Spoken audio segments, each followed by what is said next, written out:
예, 돈 잘 버는 증권맨에게 듣는다 시간입니다. 1월 말에 시장이 엄청 흔들었는데요. 2월 흐름들이 또 초반에 굉장히 또 강하게 갑니다.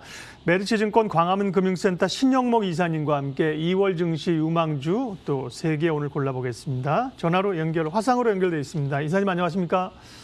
네, 안녕하세요. 네. 오늘 종목도 주신 걸 봤는데, 일단은 그 전에 시장부터 좀 판단하겠습니다. 변동성이 워낙 큰 상황이어서요. 대응은 어떻게 될까요? 최근 시장 이슈는 딱 두 가지 꼭지로 보시면 될 것 같습니다. 그러니까 최근에 글로벌 증시 조정받고 우리나라 증시 조정받은 것을 인플레이션이라든지 금리 인상에 대한 어떤 악재로 본다고 하면은 지금 종목 줄이셔야죠.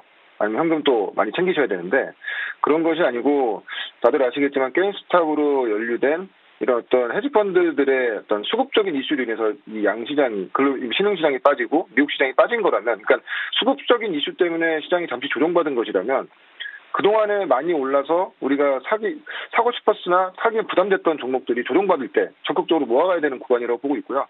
저는 후자의 경우로 보고 있습니다. 아직까지 어디를 보든 간에 금리 인상이라든지 인플레이션에 대한 어떤 그런 이슈가 될 만한 그런 얘기는 없는 상태이기 때문에, 최근에 우리나라 증시 이제 조정 이후의 반등을 보면은 역시 아직까지는 큰 틀 흐름에서는 인플레이션이라든지 금리 인상에 대한 이슈는 아니겠구나 하는 그런 생각이 들기 때문에 이렇게 조정받는 구간에서 정말 그동안에 사고 싶었으나 사지 못했던 종목들 이제 담아가는 그런 구간으로 보고 있습니다. 자주 뵙고 싶지만 자주는 못 뵙고 한 달에 한 번씩 이렇게 유망주 3종목을 말씀해 주시는데 오늘 첫 번째 종목이 기아차인데요. 아쉽습니다. 왜냐하면 오늘 올라가서 오늘 사자고 얘기하시는 게 분명히 아닐 거거든요. 조금 전에 말씀하신 그런 근거로 해서 오히려 지난 주말 밀릴 때 실적 좋고요. 그랬는데 이제 사실 오늘 주가가 뻥 떠버려가지고요. 기아차 먼저 준비하셨는데요. 시각 말씀해 주십시오. 네. 네, 사실 좀 아쉽습니다. 이게 네. 원고는 이제 미리 전해드리긴 하는데, 네. 근데 이제 기아차 같은 경우에는 그냥 아마 기아차는 내용 다 아실 거예요. 근데 일단은 실적을 먼저 말씀드리면 21년도 예상 실적은 한 매출 기준으로 한 70조 정도 예상하고 영업이익을 한 4조 5천억에서 한 5조 정도까지, 좀 세게 보는 하우스 같은 경우는 5조까지 예상을 하더라고요. 그 근거가 되는 것은 유럽이나 미국의 이제 주요 지역의 수요 개선이 계속 이루어지고 있고 MS 상승이 꾸준하게 지금 올라가고 있는 상태에서 그 본업 자체가 25%의 성장이 예상이 됩니다. 그러니까 물론 이제 이런 정도의 코멘트를 드린다고 한다면 이미 주가에 다 반영됐다고 말씀을 해줄 수도 있어요. 근데 다들 아시겠지만 그 기아차, 현대차의 EGMP 기반의 모빌리티 기업으로서의 전모, 특히 최근에 보시면 오늘 같은 경우에도 이제 애플카 관련된 이슈로 주가가 지금 많이 올라가고 있는데, 만약에 기아차의 이런 흐름, 그러니까 올해 영업이익이 4조 5천억에서 5조 정도를 예상하는데 오늘 지금 주가가 이 오른 상태에서도 한 시가총액 기준으로 40조란 말이죠.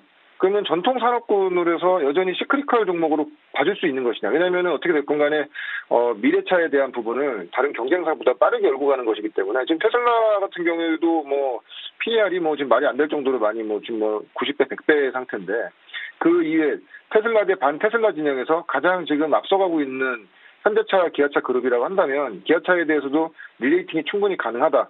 특히 애플카에 대한 여러 가지 시장의 그 썰들이 많죠. 근데 많은 썰들 중에 긍정도 부정도 안 하는 상태인데, 현대차, 기아차 그룹이 좀 유력하게 좀 거론되는 가장 큰 이유가 아마 이제 애플카가 된다고 하면 양산을 맡게 될 회사로 한 세 개 회사를 지금 언급하더라고요.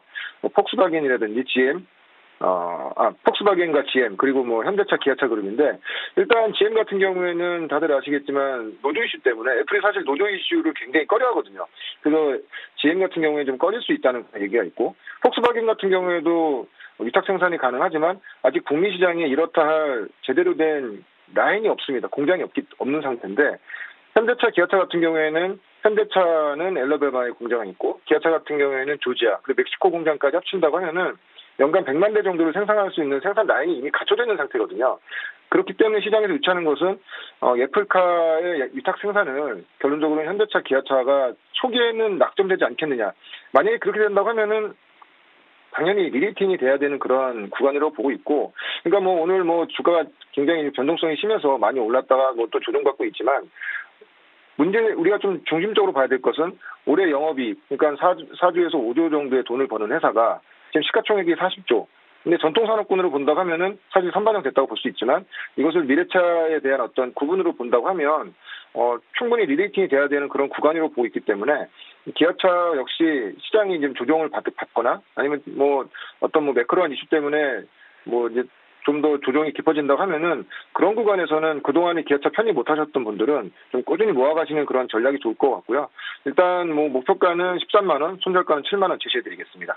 네, 오늘 이제 위로 이제 단기간에 이제 슈팅을 하기 때문에요. 매물도 좀 나오는 상황들입니다. 기아차 관심 종목으로 말씀하셨고요. 다음 또 유망주 탑3 가운데 다음 종목은요? 네, LG전자입니다. 네.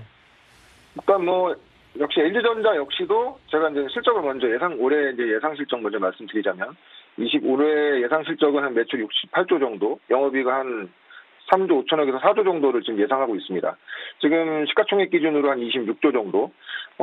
역시 LG전자도 마찬가지예요. 그 기존에 우리가 뭐 소위 말해서 백색가전 하면서 뭐 백색가전 뭐 이렇게 시장 넓어봐야 얼마나 되고 마진도 박하고 뭐 성장도 없고 이렇게 얘기하지만 실제로 이 가전 쪽이랑 TV 쪽은 매년 꾸준하게 성장하고 있고요. 영업이익률도 계속 높아지고 있습니다.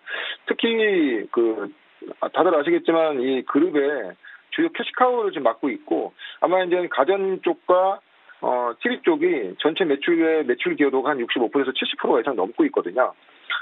게다가 이제 최근에 계속 지속적으로 얘기가 나오고 있는 모바일 부분의 어떤 분사 문제라든지 뭐 타사로 이렇게 뭐 매각을 한다든지. 근데 이게 굉장히 큰 이슈가 되긴 해요. 왜냐면은 그동안에 LG전자가 열심히 쌓았던 이 현금을 항상 이게 모바일 쪽에서 많이 까먹는 상태였는데 이런 부분이 만약에 제거된다고 하면은 주가는 사실상 좀 다시 리레이팅 될 수 있는 그런 구간으로 보고 있는 거고 특히 VS 차량 전장 부분은 그동안 20년도 작년까지는 계속 적자였는데 올해 이제 드디어 이제 흑자 전환이 예상되고 있기 때문에 그렇다고 한다면은 그 이후에 다들 아시겠지만 마그나와 협업으로 인해서 JV 이제 설립이 되고 23년부터 그쪽 부분에서 본격적으로 매출과 영업이익이 나오기 시작한다고 하면은 역시 LG전자 역시 미래차에 대한 부분, 신성장에 대한 부분들을 놓고 봤을 때는 지금 한 3조 5천억에서 4조 정도 예상되는 영업이익에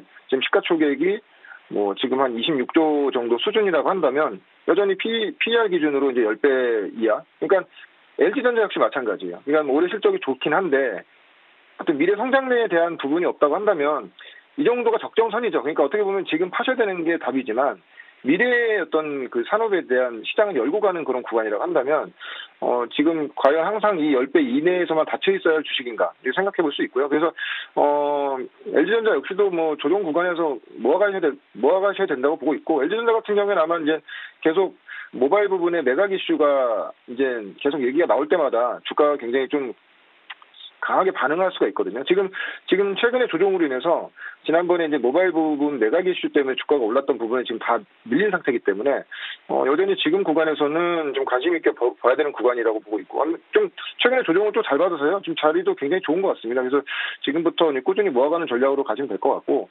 LG전자 역시도 목표가 22만 원, 손절가 13만 원 정해드리겠습니다. 네, 오늘 유망주 두 번째는 LG전자였습니다. 뭐 기아차는 F라고의 이야기가 뭐 설령 아니더라도 LG전자도 예를 들면 휴대폰 부분이 아니더라도 실적이 워낙 좋게들 나오는 기업들이고요. 예, 마지막 탑3 한 종목은요? 빅히트입니다. 빅히트. 그러니까 네, 뭐 각 섹터의 대장주를 하시는 게 가장 좋다고 보고 있고 빅히트도 제가 이제 뭐 먼저 실적을 먼저 말씀드려야 될 것 같아요. 빅히트 올해 예상 실적이 각 증권사 리서치 하우스마다 약간 편차가 있긴 하지만 2,500억에서 3,000억 정도를 예상하거든요. 네, 시가총액 지금 8조죠. 너무 비쌉니다. 뭐 너무 비싸죠. 그게 항상 빅히트 얘기할 때마다 너무 비싸다.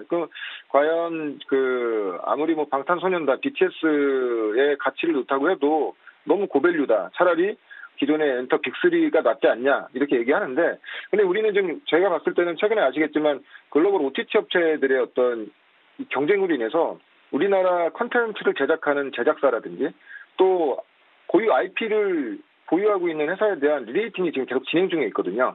특히 빅히트 같은 경우에는 다들 아시겠지만 빅히트가 지금 서비스하고 있는 위버스 같은 경우가 이 최근에 주가 상승이 견인하고 있거든요. 이것을 다들 아시겠지만 뭐 컨텐츠라든지 이제 아무래도 저 언택트 시대에 맞춰서 이제 공연이 지금 안 되고 있는 상태이기 때문에 그거에 맞춰서 이제 온라인 공연을 주로 하는 그런 뭐 플랫폼인데 지금 이 플랫폼 안으로 BTS 그러니까 자사 빅히트에 소속돼 있는 아티스트만 지금 나오는 것이 아니라 지금 뭐 최근에 보시면 아시겠지만 YG 엔터도 지금 계약을 맺어가지고 위버스에서 서비스를 할 거고요. 최근에 다들 아시는 유니버셜 스튜디오랑도 지금 위버스 내에서 서비스를 지금 하기 위해서 협의 중이라는 얘기가 좀 많이 있더라고요. 근데 유니버셜 스튜디오 같은 경우가 좀 약간 우리가 눈여겨볼 게 여러분이 다들 아시는 이름만 들어도 아시는 뭐 리안나라든지 제이지, 머라이어 캐리, 뭐 저스틴 비버, 카니 웨스트 이런 가수들이 글로벌 가수들이 포함되어 있기 때문에 근데 왜 하필이면은 자기들이 안 하고 위버스의 플랫폼으로 들어오느냐? 왜냐면 가장 이 IT라든지 컨텐츠라든지 그리고 콘서트를 가장 지금 온라인상에서 가장 잘 구현해내고 있는 것이 우리나라의 IT 기업들이거든요. 근데 위버스를 그 서비스를 이용해서 상당히 지금 이쪽에서 매출이 발생이 많이 되고 있는 상태고 지금 그럼 얼마큼 잘할 수 있냐를 우리가 생각해 봤을 때 지금 빅히트 같은 경우에는 뭐 4분기 실적 이제 조만간 나오겠지만은 오프라인 공연 부분은 대부분 지금 못하고 있는 상태이기 때문에 저조하지만 모든 전사 부분에서의 매출과 영업이익이 급속도로 지금 신장되고 있고요.